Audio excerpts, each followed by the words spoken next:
TCI is brought to you by Escandarea, the most dominant 3-year-old this decade. Seeing is believing at eskyonthego.com.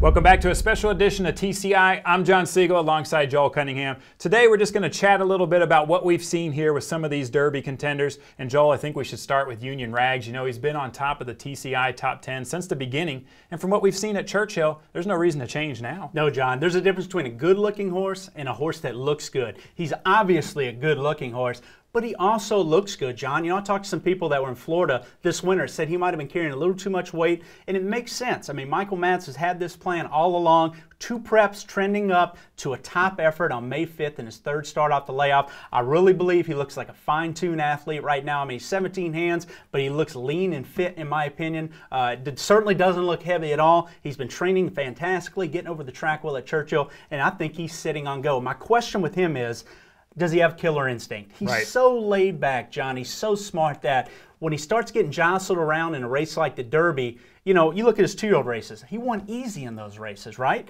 Look at the 2 races he's been in a fight. The Breeders' Cup Juvenile Florida Derby has had problems. He hasn't won those races. I need to see him show some killer instinct in the stretch and prove that he wants to finish across that wire first. All right, one thing we want to prove today, this horse is fit. Let's squash all those rumors. But I want to talk now about Bodemeister. Joel, this is a horse that's light on experience, but he is not light on talent, and he's a very intelligent horse. I'm really excited about Bodemeister. He's built like a throwback horse to me, John. Physically, he doesn't look like Union Rags. He's not a big, muscly horse that carries a lot of flesh.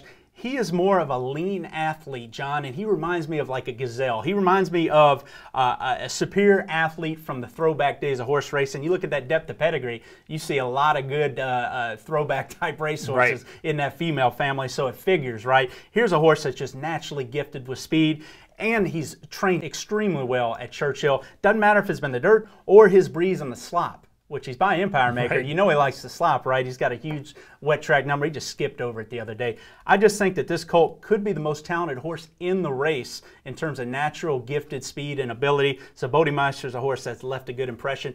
And the thing you got to like about him too is he's a good student. I know he has an Apollo curse against him, and he only has 4 lifetime start, but they've talked about his mental progression. When you talked to Bob and Martine, they talked about how good of a student the horse has been. You know, he was ranked in his maiden win. Now 2 races later, they remove the hood. He goes fast early, and he finishes fast in the Arkansas Derby. You got to like Bodemeister. All right, let's talk about another horse that's removing the hood, and he's another California shipper, Joel. It's Creative Cause.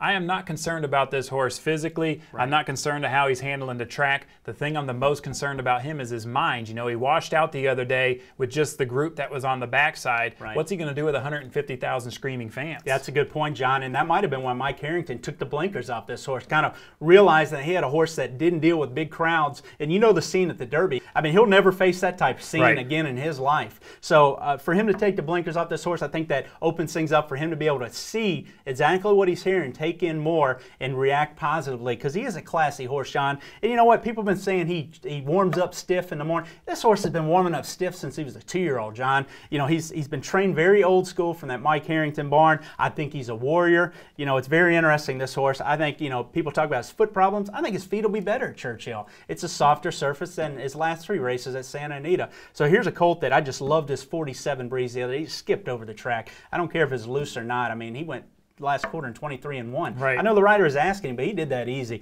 Creative Cause is sitting on a big race. He's going to run good. Well, let's talk about the next horse, Joel. It's I'll Have Another. You haven't been, you know, totally high on this horse, but you're starting to warm up to him. And I got an idea for Creative Cause stiffness. One thing they can do, send I'll Have Another's chiropractor over to Creative Cause in the morning. Maybe it can help him. Maybe send his pony, too, because Creative Cause had pony problems last Breeders' Cup. Everybody remembers him getting cow kicked the week of the race. His ponies roughed him up on multiple mornings that we've seen before training. So I don't know what's going on there, but I'll Have Another, the other California horse. Energy is the note I hear, John. I mean, he has displayed more energy than any of the Derby contenders we've seen in the last 2 weeks. We've seen him train 3 mornings now, and he does spirited high gallops. I mean, here's a horse that Doug O'Neill talks about his cardiovascular system. They just can't get the horse tired. You look at that Tomlinson number, and here's a colt that is bred as well as anybody to get that classic distance, if you believe that number in the field. So you kind of compare that to the energy level he's shown and the great cardiovascular system. Here's a colt with good tactical speed that should not only relish the track, but also get the distance. He's an interesting player. All right, any concern at all with the chiropractor? He's getting over the track great. He looks great. I'm not concerned one bit. All right, let's move now to Dullahan. It seems like the biggest concern about this horse, he is a big turfy-looking horse, but he's handling the track. He is a big turfy-looking horse, John. I mean, you watch him pick those knees up, and he definitely has a turfy kind of action. Might be why he's more accomplished on the turf and the poly track at this point than he is on dirt. You look at his dirt resume, he's 0 for 3. So he really has to step it up. Dale Roman says he likes the dirt, and I like the way he's trained on the dirt. I mean, the horse is physically doing well right now.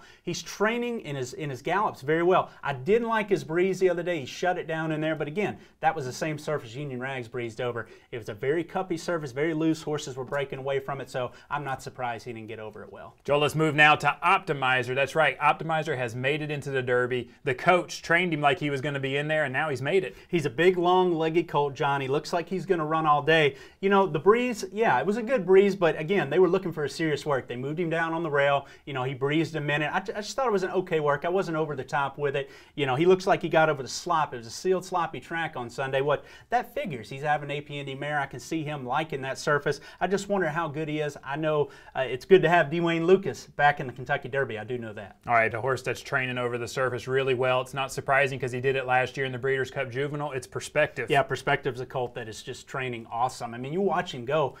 You know, he's trained as well as any colt that we've seen in terms of his gallops and how consistently he's shown up to train and put in very workmanlike training day in and day out, John. I mean, he just drops that head, bows his neck, and drags his rider around the track. I mean, here's a colt that physically looks good, loves that track. I mean, that's why I bet him last year in the Breeders' Cup Juvenile at a big price. Right. And he ran dead last, but he trained so well that week, trained as well as any juvenile contender, didn't run as well, so I wonder how good he is. But certainly, if you like Perspective and think he's gotten better, he likes Churchill Downs. All right, a horse that's training well, and he caused a lot of controversy when he was entered. That's Trinniberg, Joel. And now we have this the Trinniberg factor, what he's going to do to the pace. This horse trains like a machine. I think he looks great. Yeah, he really looks great, John. He doesn't give off the impression that he's a keen horse that just is a runoff. I mean, he does whatever is asked of him in the morning time. They've really tried to, you know, slow him down and put more stamina type works into the horse, and he does everything very willingly. I mean, he shows up every morning. He looks fantastic at the track. I mean, here's a colt that's run 2 big races already this year, and you wonder what that may have taken out of him. Physically, he looks fantastic.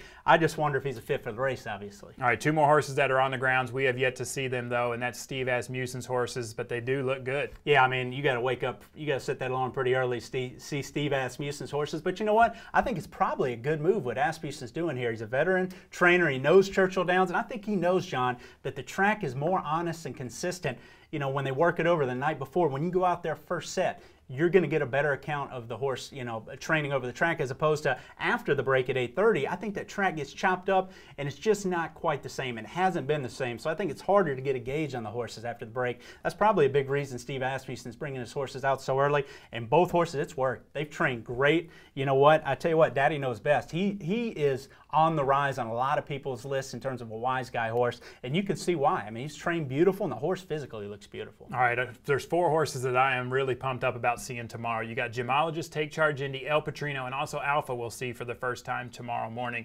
Thank you guys for watching. Make sure you stay with us all week and come back tomorrow. We're going to have Ladies' Day here on TCI. That's right, we're going to be talking about the Oaks.